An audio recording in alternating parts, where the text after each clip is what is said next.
serious introspection. During the days of awe, there's always at least one Sabbath.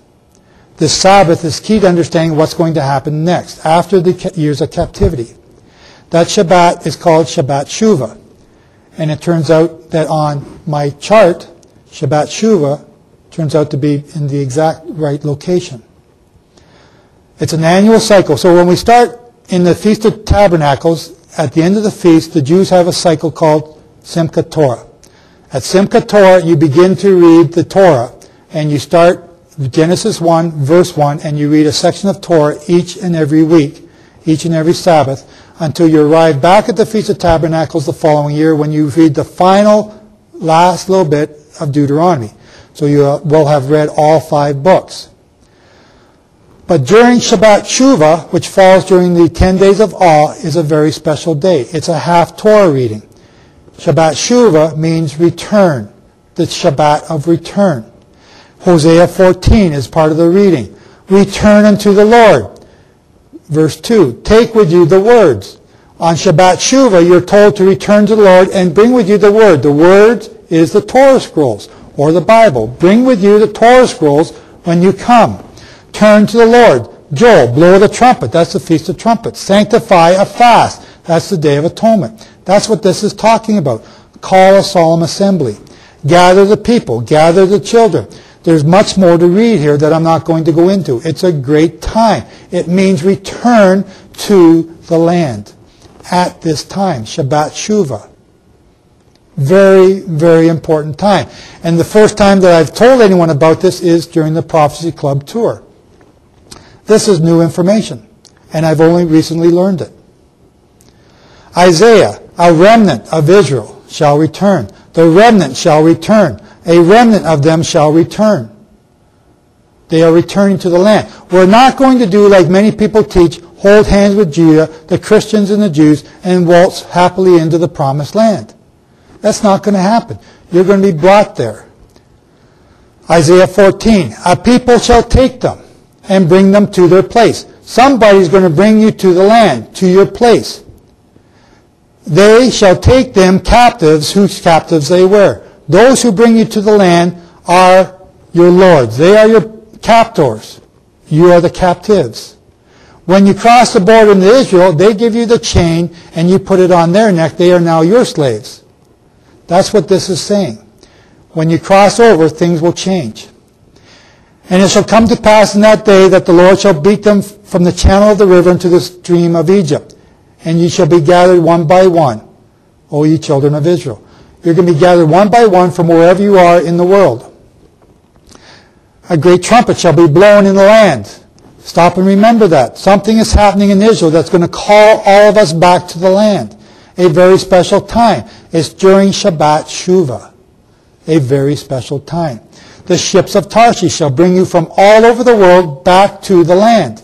We're not going to waltz back into the promised land on our own. We're going to be brought back by those who have us prisoners. Take a look at the chart once again. The sword is the end of the pestilence, the end of the curses. The captivity is the start after the sword, and it goes for 7 years. That 7 years lasts up until Shabbat Shuvah. Funny how that worked out. The Feast of Trumpets now begins the judgment on the rest of the world. The Feast of Trumpets does not land on a sabbatical year, which is 2023, but it starts a fresh year on its own. The reason that works out that way is because 22 days later is the 8th day. The 8th day represents the same thing that the Jubilee represents, and that's why I've lined it up like that. It represents the same thing that the Pentecost represents, and that's why I've lined them up like that, because they match each one together. So when we start the Feast of Trumpets on day 1 and start counting forward for 10 years, we arrive at the Day of Atonement. The Day of Atonement is when sin is taken out of your life. It's when sin is locked away. That's when Satan is locked away for the 1,000 years. That's why after that there are no more curses, because sin is locked away. Take a look at Shabbat Shuvah in 2030. That's a sabbatical year. It just so happens to be, if the Day of Atonement is when Satan is locked away, 7 years earlier would be the 7 years of tribulation. 3.5 years earlier would be the time when the beast power comes to power and the church or the Israel goes into hiding, which just so happens to be Shabbat Shuvah. It's funny how this all works out to be that way. There are the curses, there are the years. Each one is added to the next. After Atonement is a 5-year period. 5 days between the Day of Atonement to the Feast of Tabernacles. And during that time, the land is cleaned up. Why? Because Gog and Magog have attacked Israel. Where is Israel? In Palestine. Why do they attack? Because everyone has been bringing gold and silver to the anti-Messiah who has deceived the whole world. He is there in about the 3rd tribulation year. They are brought back. Why are they brought back? Who is allowed to build the temple? Are the Chinese allowed to build the temple? No. Are the Russians? No. Are the Indians? No. Only the Israelites can. Not Judah, but all 12 tribes. They are brought back to build the temple, including Judah. And they build the temple starting sometime around Shabbat Shuvah. Very important day. Notice it's at the 3.5-year period of time. Once the temple is built, what happens? The Antichrist sets up a statue in the place where he's not supposed to be. And I think that's the Holy of Holies or someplace close to it. He sets up a statue. And what are you supposed to do when the statue is set up? Flee. Run for your lives. This is a very scary time. Everyone's going to be worshiping the beast. Everyone's going to be sending gold to the temple because they believe it to be the Messiah. He will have conquered the world at this time. He begins to build a temple. He has all this gold. Then he hears trouble out of the east and out of the north. Gog and Magog are starting to attack him. They're attacking the land with unwalled cities. Jerusalem. So he goes to make off war.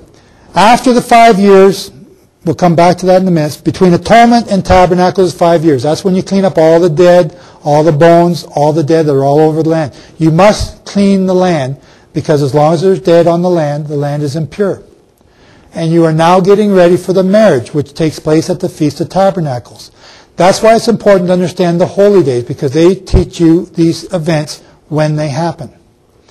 At the Feast of Tabernacles is the wedding between the bride and Israel. Then there's going to be a 7-year celebration. The 8th day is the 2045. Now Bob Wadsworth figured by using astronomical calculations that 2046 was the 120th Jubilee. And I've calculated 2045, as you've seen tonight. It's very amazing how both of us had arrived at a similar date with only 1 year difference. Very interesting indeed. Maybe we might be onto something. Maybe we could be off by a year. I scratch my head when I see this. Shabbat Shuvah, the 4th year of tribulation, the 3.5-year period. I have written down there hiding. Israel's to go into hiding. Isaiah talks about Moab taking the remnant and hiding them. Make them as a shadow in the night. Make them invisible. Do not turn them over to the oppressor. Do not give them back to the attacker. His time is almost up. Read Isaiah after you've seen this and understand this chart. It's totally different. So many things jumped out at me when I reread it. It was unbelievable.